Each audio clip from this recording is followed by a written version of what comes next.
article because there are formal spatial divisions that this community, like many Jewish communities, actually put in place, which separate them off from, deliberately separate them off, this fairly ultra-Orthodox community off from their neighbours.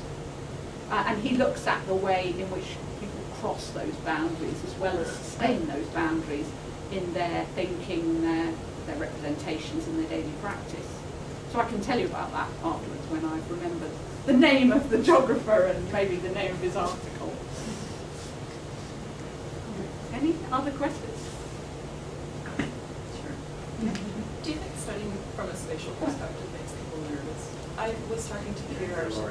Sorry, do you think studying from a spatial perspective or using spatial methodology makes people nervous? And I was talking to Peter about your work, and I said that I think that what you're doing is really innovative, but I think that sometimes people, when they think, oh, we'll start from space, they, all of a sudden, especially social scientists, this makes them nervous or uneasy, and I'm not sure why. And I've heard some people think that the talk as though this is, some people are saying, oh, we need to renew our focus on space and begin from a spatial analysis. There's something there that seems to me makes people uneasy. Have you encountered that, and do you have any insights into what that might be? Only that maybe people don't really know how to do it. I don't know. Did you get Laura's question show that using a spatial approach makes some people nervous? And I don't know. I think that that with a focus on social research methods, which is so predominant in not only in sociology, but in, you know, obviously in social anthropology, in human geography, in many disciplines now, and certainly in the study of religions, focus on social research methods, practical research methods, you know, around ethnography, interviewing, maybe to some extent participant observation, but very much on the social, that, you know, we know really what that means, we know how to think. Maybe our students are a bit more sure how to think about that. There are lots of books to read about it. So if you suddenly then start suggesting to people that they think spatially, then how do you do that? You know, what are the tools for doing that? And this came up yesterday, didn't it? The relationship between practical methods and whether we include in our practical methods a spatial element. For me, what I've done is I've really developed this sort of spatial analysis. So once you've already collected your data, then thinking spatially about the data you've collected. But actually, while you're collecting data, you can be thinking spatially too.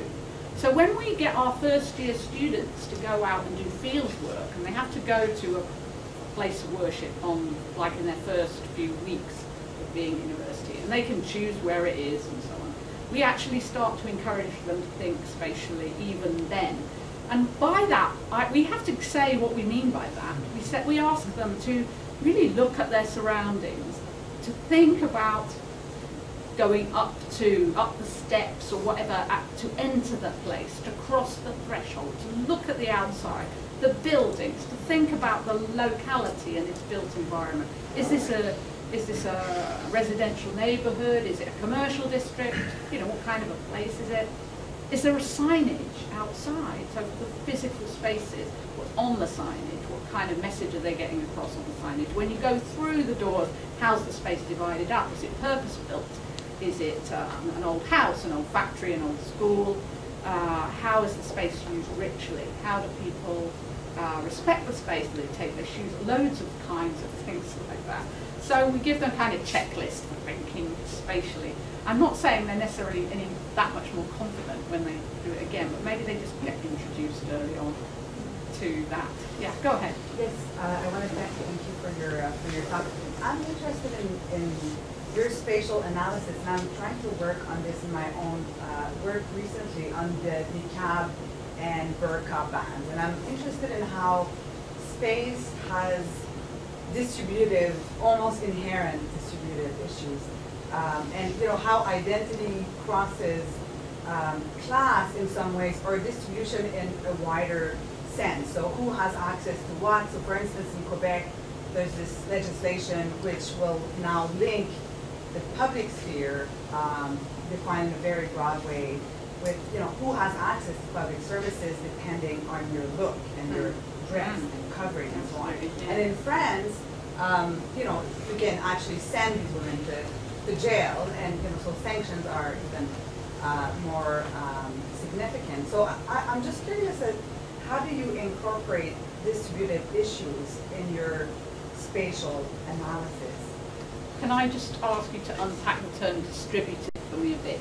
Because I think you're very clear what you mean by that. Right. So obviously, like the first thing that we think is distribution of resources. So you know, which neighborhood is rich, depending on and so on. But I think more and more it's a wider definition of distribution. So who has access to what services from the state through, you know, the division of the private public, and how more and more the private becomes very tiny, and now the public sphere is almost everything.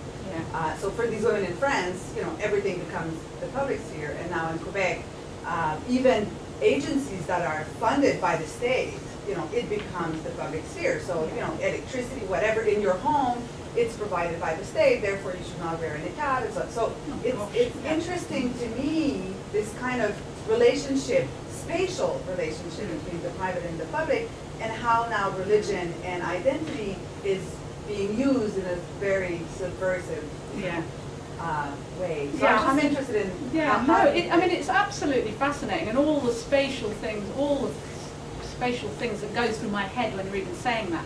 But I would say my way of tackling this, and I talked to, is it one of your students? Dia, about this yesterday. Yes. Is that's why I like thinking small, because if I had to think about the notion of public space in relation to what you're talking about, as you say, it's everywhere. It's got its tentacles everywhere, and it's really hard to think from that level downwards into those other spaces.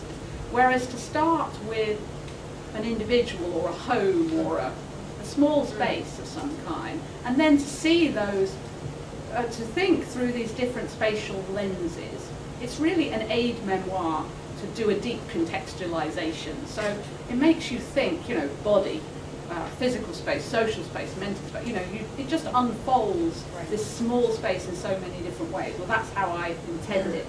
And then you start to see how these government interventions or legal tentacles or religious interpretations or representations are at work even in these small spaces.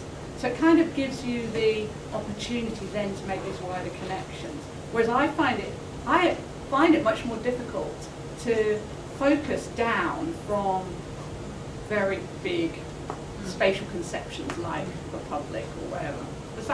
That probably doesn't answer your question, but it's just, that's my natural tendency, is to just go very small, and maybe I'm just confident more. No, I love it, because I come from a legal background where we just don't think this is, and I love it. I think it's really, you know, both complement each other. Yeah, they definitely do, and I haven't really got the skills to do what you do.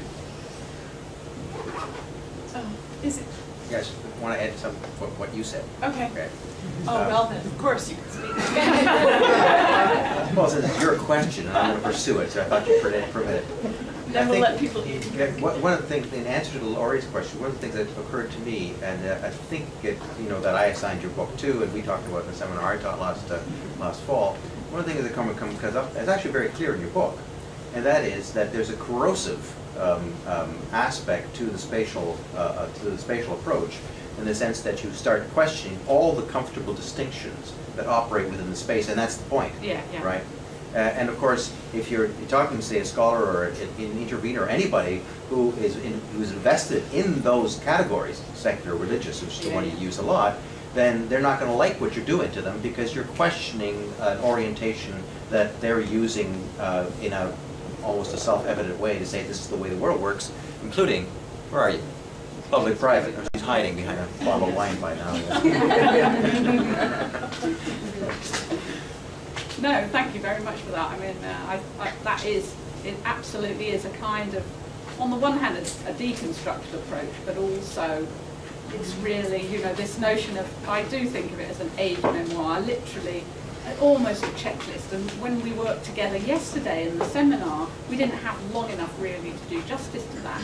But you know, it gives us so many ways to think about the object of our research. And I've talked about an actual physical place here, a street. But yesterday in our seminar, we talked about all kinds of things. Because I think you can use this kind of approach for thinking about text as a place, body as a place, body part. I've used the left hand in the book as a case study. Community organisations, actual physical places of worship, or other kind of schools, medical centres, whatever it might be. So different places at different scales, but not objects and text as well as actual physical places. So I think, I hope that it's got a lot of potential for opening those places out. Thank you. Thanks, everyone, for coming. Thank you. I see some new faces, so I'd like to say a special welcome to people who haven't come to the series before, and welcome you to come to the next talk. The next is Jeff Spinner-Hallev, and he'll be here on March the 4th. It's a Friday, 4 o'clock, that's the usual. And our last speaker of the year will be Laila Ahmed on April the 8th. And so just a reminder to you about those. A few more thank yous, and then I'll just end it, and you can eat, drink, and be merry. So we always have a reception for those of you who are new to this as well. I didn't, at the beginning, thank the team of people who make this happen from a variety of standpoints, including organizing the room, video cameraing, and so on. So Heather Shipley is the project manager for the MCRI project, Religion and Diversity, and she makes it all happen and controls everything from the purse strings to who goes where, when. And Morgan Hunter is at the back. She collaborates in this and is our communications officer. Stephen Tomlins is on the camera, and we're reaching our tentacles into the undergraduate world with our new, what's Rose's actual title? She's with us on a special program from the University of Ottawa, so we've had a lot of help today as well.